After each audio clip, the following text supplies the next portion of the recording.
재판을 했을 때 이 재판관은 누구를 대변합니까? 왕을 대변합니다. 왕권을 대변합니다. 이 왕권에 대한 불신도 뭐예요? 불신뿐만 아니라 증오심도 점점 커져가죠. 이게 들고 터지는 게 뭡니까? 시민혁명 보시면 뭐 당장 우리가 전형적으로 생각하는 시민혁명이 프랑스 대혁명이잖아요, 그죠? 우리 장발장이 이게 다 알죠. 장발장이 뭐 치부를 하기 위해서 돈을 많이 축적하기 위해서 범죄를 저지른 게 아니죠. 결국 먹고 살기 위해서 한 거예요. 배고파서. 이런 사람을 가혹하게 처단했을 때 민중은 당장 분노를 느낍니다. 부당하다고 생각합니다. 이런 게 쫙 재여가지고 그 다음에 부르주아들이 깃발을 들고 났을 때 장발장과 같은 많은 군중들이 그 뒤를 따른 거죠. 이렇게 해서 이제 혁명으로 벌어집니다. 그 다음에 사법의 비체계성. 이 비체계성은 뭐를 의미하느냐면 이래요. 재판권이 이 사람한테도 있고 저 사람들, 우리는 사법부가 따로 있어가지고 하지만 옛날에 우리 한국 같은 데도 고을 원님이 뭐예요? 입법, 사법, 행정을 다 한다. 그러면 원님이 하고 나서 그 다음에 감찰사가 또 와가지고 또 뭐예요? 예, 재판을 해가지고 또 돈 뜯어가야 되잖아요. 이런 식으로 사법이 굉장히 비체계적이었어요. 그러니까 이거는 왜 그러냐면 중세 사회는 그래도 다 통했는데 자본주의 사회가 돌입하니까 이 옛날의 관습적인 이 제도하고 새로운 자본주의 현실하고가 안 맞는 거예요. 그러니까 이게 비체계성이 두드러지는 거죠. 그래서 이거는 내 재판이다, 네 재판이다. 관료들끼리 알력해가지고 싸우기도 하고요. 중첩도 일어나고요. 이런 것들이 비일비재하게 일어나니까 이 군중들은, 시민들은 뭐야? 점점 사법 체제에 대한 불신과 분노를 쌓아가게 됩니다. 그래서 결국은 보면 이렇습니다. 자본주의 발달의 기존 봉건 질서가 적응을 해 나가지 못합니다. 새로운 이 메커니즘을 개발을 해야 되는데 적응을 하지 못합니다.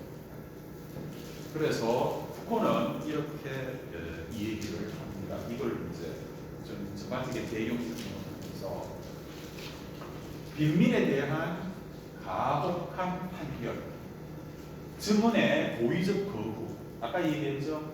빈민에 대해서 가진 자들은 이 얘기만 듣고 빈민에게는 뭐예요? 가혹한 판결을 하는 거죠. 그래서 유전 무죄, 무전 유죄가 되니까 빈민에 대한 가혹한 판결이 있고, 증언의 고의적 거부. 그러니까 증거에 따라 가지고 판결 안 하는 거예요. 돈에 따라 판결을 하죠. 그러면 어떻게 되면 사고 불신이 생겨요. 이 불신과 증오와 공포가 확대돼서 이거를 배경으로 해서 이제 뭐가 등장하느냐면 처벌의 완화 과정이 등장하게 되는 거죠. 그래서 일반화된 처벌이 고다음자, 일반화된 처벌이 고다음자인데 이거는 형벌을 완화시켜서 범죄에 적합한 것으로 해야 한다는 주장이에요. 요게 일반화된 처벌의 첫 줄입니다. 보시면요.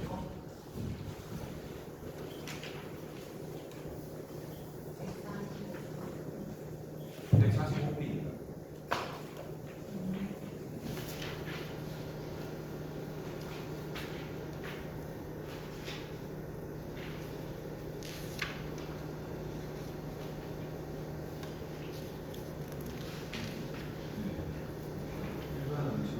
첫 줄에 보십시오. 형벌을 완화시킨다. 그죠? 범죄에 적합한 것으로 해야 되고, 사형한 살인범에게는 구형해야 되고, 인간성에 위배되는 신체형은 폐지되어야 합니다. 그리고 거기서 한 5줄 밑에 내려가면 매우 빠른 속도로 신체형은 이제 허용될 수 없는 것이 되는 거였어요. 그러니까 보시면 이게 완화 과정이고요. 이 완화를 시키는데 중요 개념으로 등장하는 것이 인간성입니다.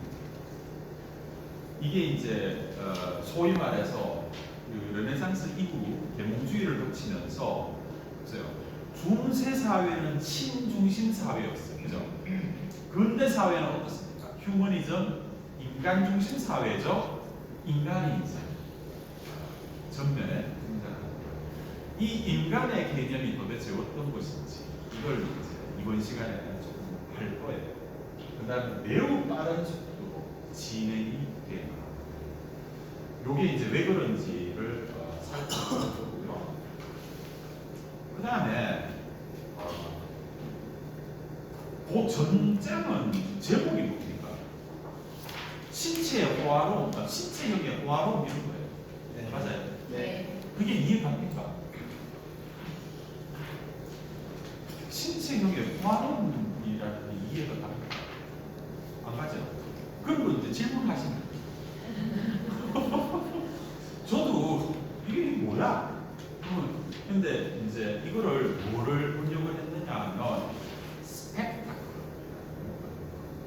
스펙타클은 왜 영화 같은 데 보면 뭐 딱 터지고 멋있는 장면 뭐 또는 뭐 끔찍한 장면 이런 게 나와가지고 굉장히 엄청난 볼거리가 스펙타클. 그러니까 우리가 신체형을 해가지고 아까 그 멜 깁슨 나온 거 봤죠? 이게 스펙타클. 스펙타클은 어떠냐면 긍정적인 스펙타클도 있어요. 엄청나게 화려하고 멋있는 이런 것도 있고요. 끔찍한 스펙타클도 있어요.